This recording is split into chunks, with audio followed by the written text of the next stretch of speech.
میں ہوں شاہد محمد سعید اور تمام دیکھنے اور سننے والوں کو السلام علیکم۔ ناظرین کرام، اس ویڈیو میں ہم جاننے والے ہیں کہ علم کا کیا مقام ہے، علم کیا چیز ہے، اور ناظرین کرام اس پر اسلام نے کتنی زیادہ اہمیت دی ہے۔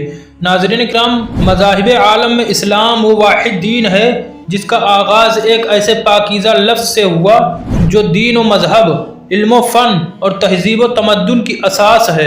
اللہ تعالیٰ کی طرف سے رسول کریم صلی اللہ علیہ وسلم پر جو پہلی وحی نازل ہوئی وہ یہ ہے: اقرأ بسم ربک الذی خلق، خلق الانسان من علق، اقرأ وربک الاکرم الذی علم بالقلم، علم الانسان ما لم یعلم۔ ناظرین کرام، اس کا ترجمہ ہے: پڑھیے اپنے رب کے نام سے جو سب کو پیدا کرنے والا ہے، اس نے انسان کو جمے ہوئے خون سے بنایا۔ پڑھیے اور آپ کا رب بڑا ہی کریم ہے، جس نے علم کو قلم کے ذریعہ سکھایا، اس نے انسان کو وہ علم عطا فرمایا جو وہ نہیں جانتا تھا۔ ناظرین کرام، لفظ اقرا ہی سے عقل کا بازار روشن ہو رہا ہے۔ ناظرین کرام، والدین بچے کو تعلیم دلانے کے لیے مکتب میں بٹھاتے ہیں تو استاد سب سے پہلے بچے کو مخاطب کرتے ہوئے کہتا ہے: اقرا، پڑھ، گویا جس لفظ سے خاتم النبیین صلی اللہ علیہ وسلم کی نبوت کا آغاز ہوا ہے اسی سے فرد کی علمی زندگی بھی شروع ہوتی ہے۔ ناظرین کرام، پہلی وحی کی ان 5 آیتوں میں اللہ تعالیٰ نے انسان کی تخلیق کے ساتھ ہی قلم اور علم کا بھی آغاز فرمایا۔ سورہ علق کی ان 5 آیتوں کے بعد رسول اللہ صلی اللہ علیہ وسلم پر جو دوسری وحی نازل ہوئی اس میں بھی قلم اور تحریر کا بیان ہے۔ دوسری وحی مشتمل سورت کا ایک نام القلم ہے۔ اس میں اللہ تعالیٰ نے اعلیٰ تحریر اور علم تحریر دونوں کی قسم کھائی ہے۔ ارشاد فرمایا ہے: نون والقلم وما یسطرون، نون قسم ہے قلم کی اور اس چیز کی جو وہ لکھتے ہیں۔ ناظرین کرام، آیت بالا میں اللہ تعالیٰ نے قلم کی قسم کھائی ہے اور اس کے ساتھ ہی لکھنے کے عمل کی بھی قسم کھائی ہے۔ علم اور تعلیم سے متعلق دوسری چیزوں کا بھی ذکر قرآن پاک میں آیا ہے۔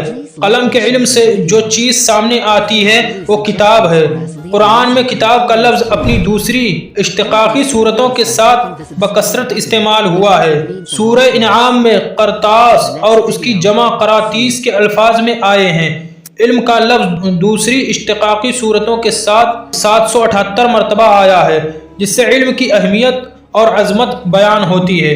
قرآن نے اپنے پیرووں کو قول و عمل سے پہلے علم حاصل کرنے کا حکم دیا، چنانچہ فرمایا: فَاعْلَمْ إِنَّهُ لَا إِلَهَ إِلَّا اللَّهُ، بس آپ کو علم ہو کہ اللہ کے سوا کوئی معبود نہیں۔ آیت میں علم کو قول اور عمل پر عدلیت دینے کی تلقین کی گئی ہے کہ لا الہ الا اللہ کہنے اور اس پر عمل کرنے سے پہلے علم حاصل کیا جائے۔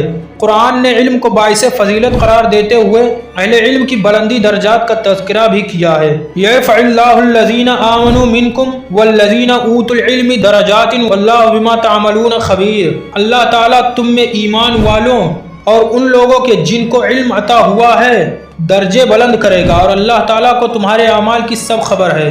علم ایک ایسی نعمت ہے جس سے انسان کے اندر حق اور باطل کے درمیان تمیز کرنے کی صلاحیت پیدا ہوتی ہے، اس کی شخصیت میں نکھار آتا ہے اور غور و فکر کی نئی راہیں کھلتی ہیں۔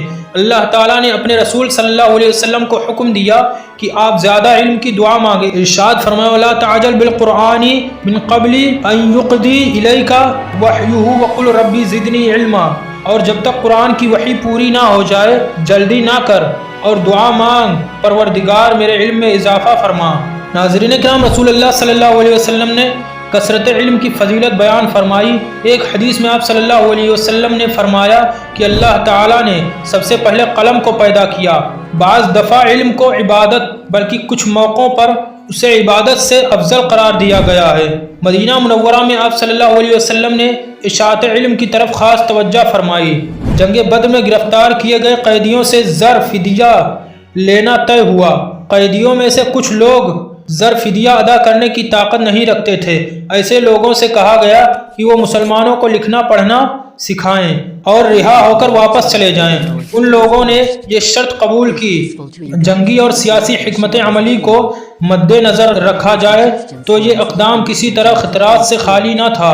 وہ لوگ جو مسلمانوں کو صفحہ ہستی سے مٹانا چاہتے تھے جنگ ہار گئے تھے، انہیں تعلیم دینے کی ذمہ داری سونپنا خطرے کو دعوت دینا تھا۔ لیکن علم ایک ایسی نعمت ہے کہ اس کے لیے بڑے سے بڑے خطرہ بھی مول لیا جا سکتا ہے۔ اور خود رسول اللہ صلی اللہ علیہ وسلم نے اس کی مثال قائم فرمائی۔ اسلام میں علم کی اہمیت کا اندازہ اس سے لگایا جا سکتا ہے کہ صحیح بخاری میں کتاب الوحی اور کتاب الایمان کے بعد کتاب العلم کا عنوان قائم کیا گیا۔ رسول اللہ صلی اللہ علیہ وسلم کے بعد صحابہ رضی اللہ عنہم نے علم کو عبادت سمجھ کر اس کی ترویج و اشاعت میں دور دراز علاقوں کے سفر کیے۔ خلافت اسلامیہ میں صحابہ رضی اللہ عنہم کی ایک بڑی تعداد اسلامی قلمرو کے مختلف شہروں میں فروخت ہوئی۔ انہوں نے پوری ذمہ داری اور دیانت داری کے ساتھ رسول اللہ صلی اللہ علیہ وسلم کے آثار و سنن کو دوسرے لوگوں تک پہنچایا۔ ان کے شوق علم کا اندازہ اس سے لگایا جا سکتا ہے کہ ایک صحابی نے دوسرے صحابی سے صرف ایک حدیث سننے کے لیے 1 ماہ کا طویل سفر طے کیا تھا۔ یہ تنہا ایک واقعہ نہیں بلکہ احادیث و آثار کا علم حاصل کرنے کے لیے سفر کرنا خلافت راشدہ اور اس کے بعد والے ادوار میں معمول بن گیا۔ حضرت عمر فاروق رضی اللہ تعالیٰ عنہ کے دور خلافت میں ایک آدمی شام سے مدینہ چلا آیا۔ حضرت عمر رضی اللہ تعالیٰ عنہ نے اس سے مدینہ آنے کا سبب دریافت کیا۔ انہوں نے جواب دیا کہ میں تشہد سیکھنے آیا ہوں۔ جواب سن کر حضرت عمر رضی اللہ تعالیٰ عنہ کی آنکھوں میں آنسو آ گئے۔ فرمایا واللہ مجھے امید ہے اللہ تعالیٰ تم کو عذاب نہ دے گا۔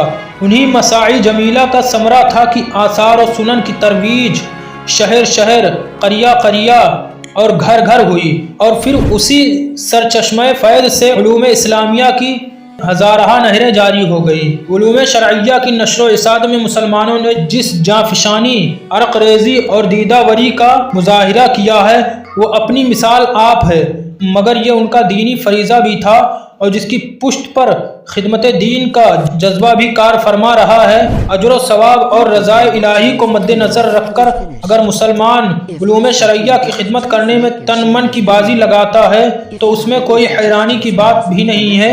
حیرت اس پر ہے کہ مسلمانوں نے دنیاوی علوم میں بھی اسی دیدہ وری، تحقیق و تفتیش اور ذمہ داری کا ثبوت دیا ہے جو علوم دینیہ کے لیے خاص تھی۔ تاریخ، جغرافیہ، حیاتیات، کیمسٹری، فزکس، طب، ہیئت اور ریاضی جیسے علوم میں مسلمانوں کے شاندار کارناموں کو پڑھ کر عقل چکرا جاتی ہے۔ یہ صحیح ہے کہ مستشرقین نے ہمارے اسلاف کے روشن کارناموں پر ازراہ عناد سدھا بینر پردے ڈال رکھے ہیں، مگر روشنی کی جو چند کرنیں ان پردوں کو چیر کر باہر آ رہی ہے بجائے خود رشک آفتاب ہیں۔ ناظرین کرام، اس ویڈیو میں آپ نے کیا سیکھا ہمیں کمنٹ سیکشن میں ضرور بتائیے گا، اور ناظرین کرام ہماری ویڈیو کیسی لگی اسے بھی کمنٹ سیکشن میں ضرور بتائیے گا۔